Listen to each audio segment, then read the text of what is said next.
Hey, bienvenue dans mon podcast. Ici, c'est l'endroit où ta vie va passer à tout un autre niveau, où tu vas pouvoir t'assumer et être dans ta pleine puissance. Je vais partager avec toi plein de conseils, astuces et expériences dans le business, dans le style de vie, dans les relations et dans l'amour, dans l'image de soi, la confiance en soi, enfin, tout ce qui te permet d'être toi dans ta version la plus exprimée. C'est parti. Hello! On se retrouve aujourd'hui pour un autre épisode dans lequel je vais vous parler de qu'est-ce que c'est un business conscient et comment on arrive à faire 5 cas par mois, les 6 chiffres, avec un business conscient. Est-ce que d'ailleurs c'est possible? Et comment du coup on peut vivre une vie intentionnelle? Et qu'est-ce que c'est conscient et qu'est-ce que c'est vie intentionnelle? Alors, en vérité, l'intention derrière ce podcast, c'est vraiment de vous parler de quelque chose avec laquelle la plupart des entrepreneurs qui sont coachs, qui sont thérapeutes, qui sont dans le bien-être en général et qui connaissent le développement personnel, donc ils ont des notions telles que l'ego, l'âme, le mental, les croyances limitantes et tout le reste, ont un peu de difficultés à gérer. Disons que lorsqu'on lance un business, lorsqu'on crée un business, on doit faire face à tout un tas de choses qui vont challenger énormément notre système de protection, notre cerveau primitif. Qu'est-ce que ça veut dire? Que s'exposer dans les réseaux sociaux, prendre place, créer des posts, créer des vidéos, créer des programmes en ligne, créer des coachings, dire sa vérité. On s'ouvre au risque d'être rejeté, on s'ouvre au risque d'être jugé. C'est complètement normal qu'une partie de nous ait envie de se protéger. D'autre part, certaines personnes, lorsqu'elles décident de lancer ce business, ce n'est pas seulement parce qu'effectivement sont passionnées, chose complètement vraie, surtout si vous êtes dans le développement personnel.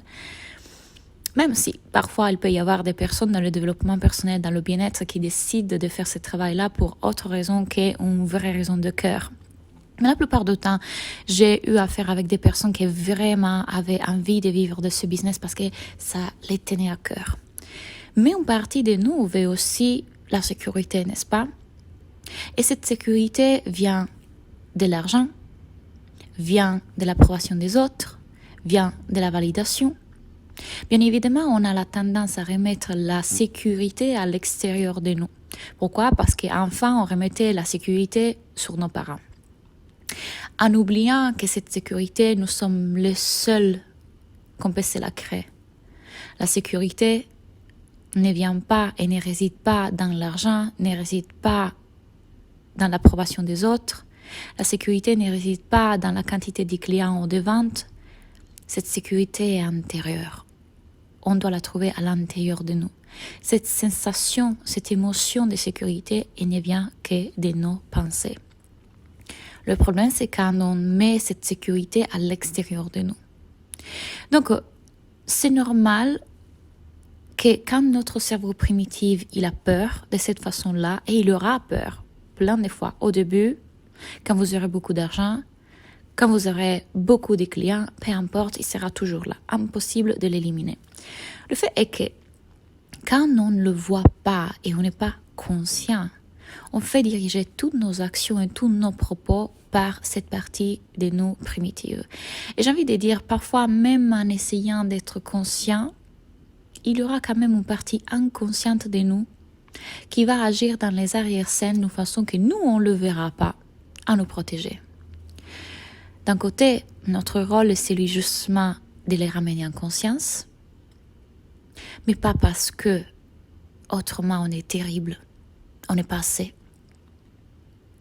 mais parce que vivre une vie en conscience, ça nous aide à créer une vie intentionnelle, la vie qu'on veut vraiment créer. Vivre une vie en conscience, il y a une justesse, une intégrité, une vérité envers soi plutôt que laisser diriger sa vie par ce système de protection. Créer un business conscient, c'est beaucoup plus lié au cœur qu'au mental. Et quand on fait les choses avec le cœur, ce n'est pas ça la vraie réussite. Être dans le cœur, ressentir cet amour. Donc avec ce podcast, mon intention, c'est celui de vous montrer quelle est la différence de créer un business qui est fait pour s'assurer en protection, en sécurité, et faire un business qui est fait avec le cœur, en conscience, de façon consciente. J'ai vraiment l'impression que je suis en train de sortir d'une période très difficile de ma vie, un peu noire, dans laquelle toute mon identité, tout mon système s'est remis en question. Je vous ai déjà parlé de ça plusieurs fois. Et c'est comme si la vraie moi, ou peut-être moi que je n'avais jamais rencontré, est en train de prendre place. Je me centre beaucoup plus dans mon cœur. Et ça, c'est la preuve que ce n'est pas parce que vous serez plus ou moins dans l'ego. Parfois, vous ne verrez vos systèmes de protection que vous n'arriverez pas à créer un business qui génère beaucoup d'argent, qui génère du plaisir, qui génère beaucoup de choses très très positives pour les gens. Bien évidemment, j'étais dans les deux, comme tout le monde. Donc, je commence à sortir de cette période un peu particulière et la façon dont aujourd'hui je dirige ma vie et j'essaye de diriger ma vie, c'est que je me pose tout le temps une question. Est-ce que je le fais par amour et par joie? Est-ce que je suis dans mon cœur? Avant de chaque action marketing, avant de chaque décision dans mon business, avant de chaque post, avant de chaque live, j'essaye la plupart du temps de me rappeler, de checker avec mon cœur et de me demander où je suis. Quelle partie de moi veut faire ça? Parce que parfois, j'y reconnais la partie de moi qui est dans l'anxiété, de devoir prouver quelque chose, de devoir assurer quelque chose. La partie de moi qui a besoin de se sentir en sécurité. Et lorsque je la reconnais, j'ai la possibilité de me poser la question où je vais être. Et je sais que la partie de moi qui me demande d'être parfaite, qui essaye de s'assurer que je ne suis pas dans l'ego, c'est une forme de contrôle. Ce que je veux dire, c'est que vouloir être dans son cœur, on ne doit pas le faire parce que comme ça je ne suis pas dans l'ego, parce que quand je suis dans l'ego, je ne suis pas bien. Parce que là, c'est l'ego qui parle. Vouloir être dans l'ego, vouloir être dans le cœur, parce que c'est mieux d'être dans le cœur que dans l'ego parce que l'ego n'est pas bien, c'est de l'ego. Alors si c'est vrai que c'est mon ego qui dit « Ah oui, il faut être dans le cœur parce que quand on est dans le cœur, on est meilleur », pourquoi vouloir être dans le cœur? Tout simplement parce que quand on est dans cette énergie-là, on ressent l'amour. Alors on se juge beaucoup quand on est dans l'ego. On s'observe, je le fais pour m'assurer des ventes. Je le fais parce que j'avais peur de ne pas vendre. Je le fais parce que j'avais peur de ne pas être acceptée, vue. J'essayais de me montrer comme c'est l'experte, alors je fais croire que j'avais une réponse que je n'avais pas. Je pars des canalisations, des énergies de Jésus. J'ai dit que j'ai trouvé le Graal pour faire croire que je suis un super humain qui a trouvé les réponses que les autres n'ont pas. Alors je me juge quand je me vois faire ça. Je dis, pourquoi j'essayais de faire croire que moi, j'ai détenu une réponse à la place des autres. C'est horrible ce que je fais. Oh mon Dieu, je manipule. Oh mon Dieu, je suis terrible. Oh mon Dieu. Et on se juge. Mais notre rôle, c'est d'apprendre à ne pas être si dur avec nous-mêmes et ne pas se juger parce que ni l'ego, ni le cœur sont bien ou mal. Ils sont neutres. Ils sont neutres.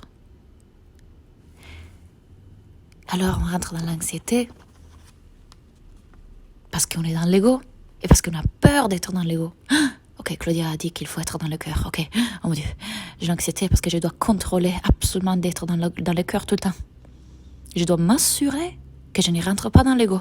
Ok, c'est poser toujours la question, est-ce que je suis dans mon cœur? Ok, ouf. Et encore une fois, ça, c'est votre ego.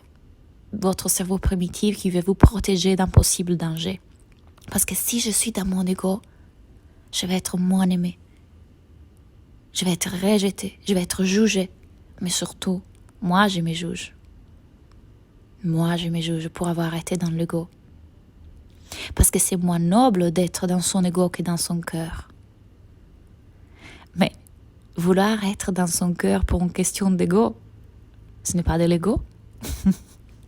Alors pourquoi je veux être dans mon cœur? S'il n'y avait aucun résultat positif ou négatif que d'être dans son ego ou dans son cœur, alors pourquoi choisir l'un plutôt que l'autre? Pour l'émotion que je vis quand c'est avec le cœur que je le fais. L'amour, la connexion, le partage. L'amour, la connexion, le partage. Parce que quand je suis dans mon cœur, je ressens l'amour. Et qui ne veut pas ressentir l'amour? On veut tous ressentir l'amour. Mais quand je suis dans mon ego, je suis dans la peur, dans l'anxiété, dans la frustration.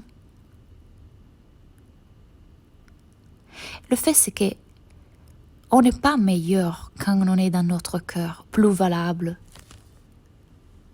plus intelligente, plus gentil. Et on n'est pas pire quand on est dans notre ego.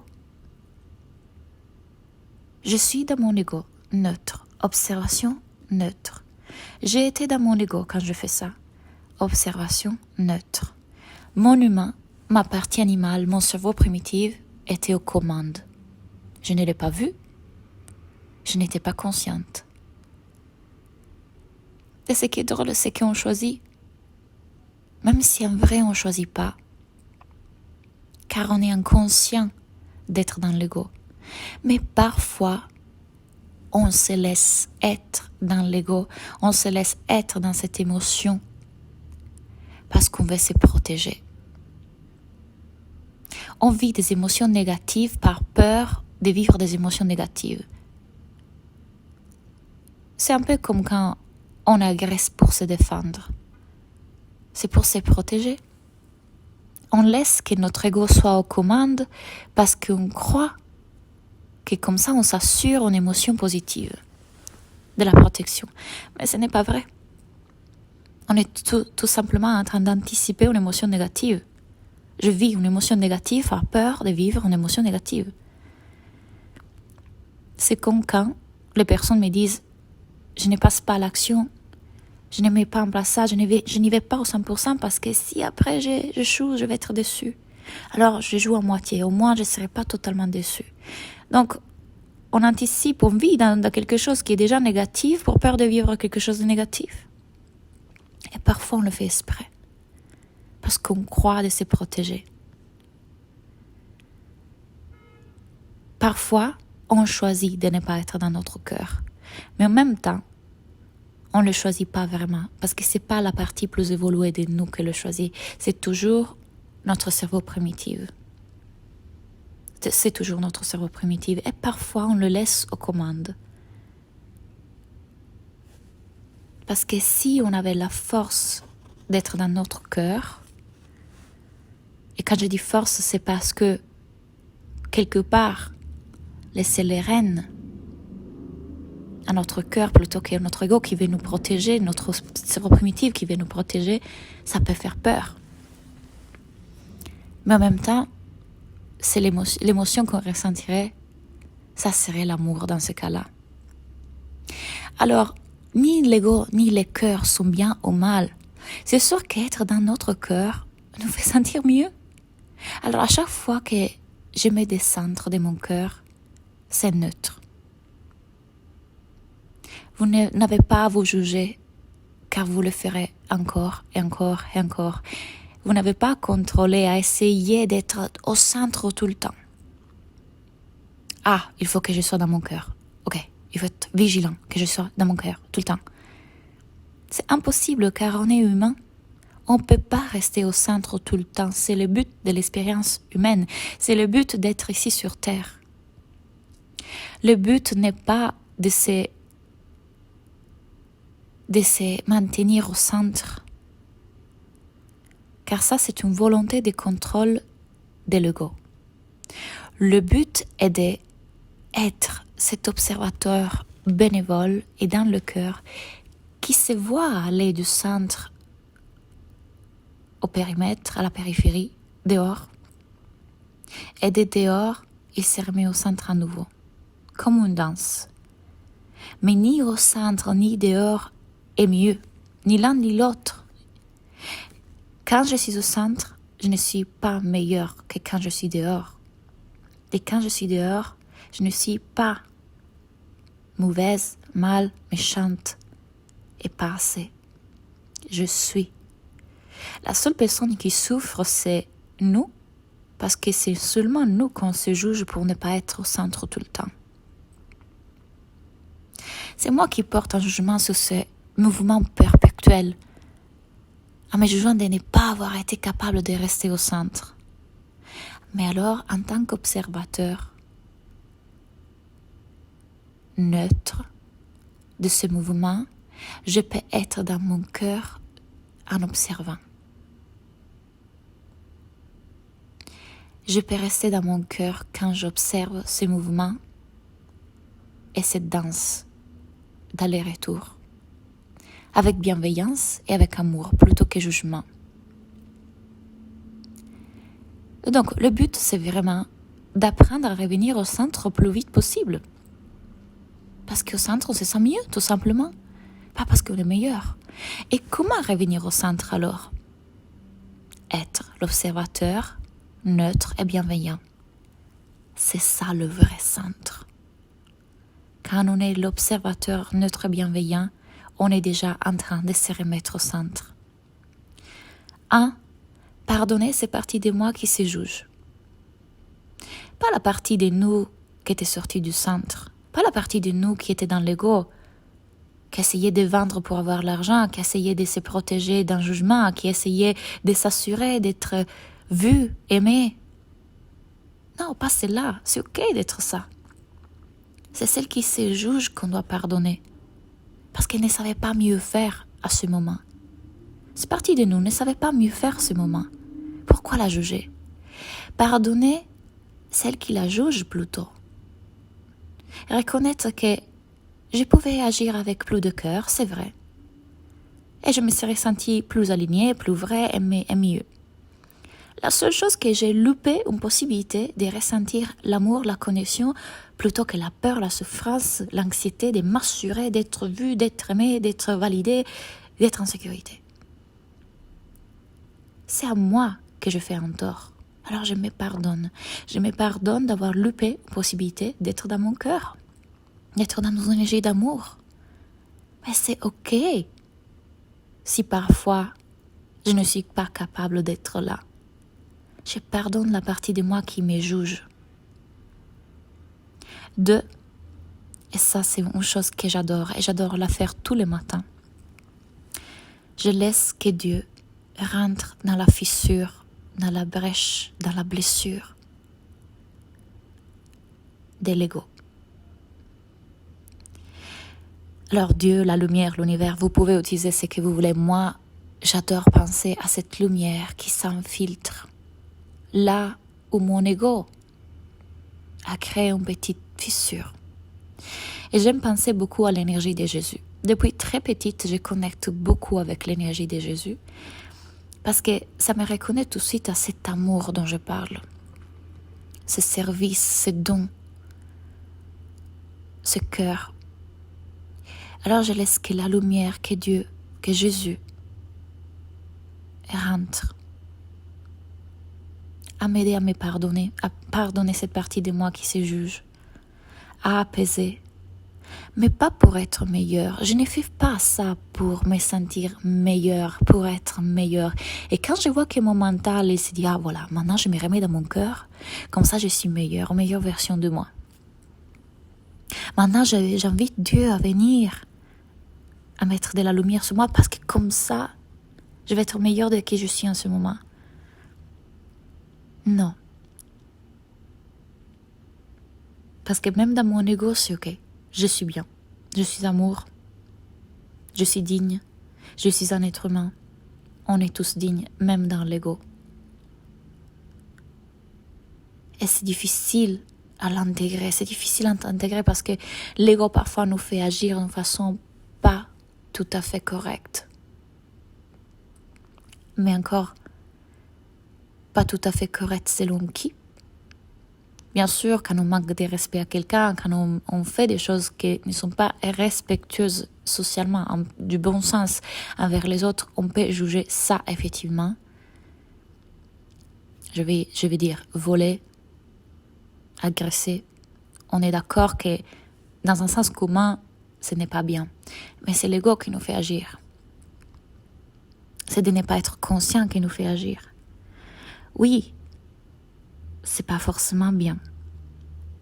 Mais on reste digne. On reste des êtres de lumière. On reste fils de Dieu. On reste humain sur terre. Et on peut s'aimer pour cela. Parce qu'on n'a pas su mieux faire. Alors, je ne le fais pas pour être meilleur, parce que quand je suis dans mon ego, je ne suis pas digne. Je le fais pour ressentir l'amour de Dieu. Je le fais pour ressentir l'amour. C'est le seul but. Et pour pouvoir m'aider à faire ça, ce que j'aime faire, c'est que c'est comme si j'imagine tous mes muscles, tout mon corps relâcher la pression. Il relâche. Il relâche et il laisse que cet amour, Dieu, fasse son cours. Je n'ai plus rien à faire. Parce qu'il n'y a rien que je puisse faire pour être plus de ce que je suis, parce que je suis déjà à 100% digne. Il n'y a pas une chose que je puisse ajouter pour être plus valable, parce que ma valeur est déjà à 100%. Et si je suis à 100%, c'est inutile que je fasse plein d'efforts pour être meilleure, parce que je suis déjà à 100%. Donc je peux arrêter d'essayer. Je peux arrêter, lâcher, abandonner et laisser cet amour de Dieu venir dans mon cœur. Et là, je me remets au centre. Chaque action que je fais dans mon business et qui partira de cette énergie-là, ça me fera du bien à moi. Et le but, ce n'est pas que ça me rend meilleur. Le but, ce n'est pas que ça me permet de vendre plus, même si c'est vrai. Ça me permet de vendre plus, bien sûr, parce que le cœur, c'est l'organe le plus magnétique qu'on possède. Et le magnétisme, c'est récent. Ça veut dire attire. Mais le but, ce n'est pas ça. C'est que la vraie réussite dans mon business, ce n'est pas les 100K. La vraie réussite dans mon business, c'est comment moi, je me sens dans mon business. Et quand je suis dans mon cœur, c'est ça la vraie réussite pour moi. J'espère que ce podcast vous a plu. Vous savez déjà que vous pouvez rejoindre la Business School, le lien ici en bas, ou le Mastermind Caribbean Blue. Et je serai vraiment ravie de vous accompagner à créer un business conscient. À bientôt.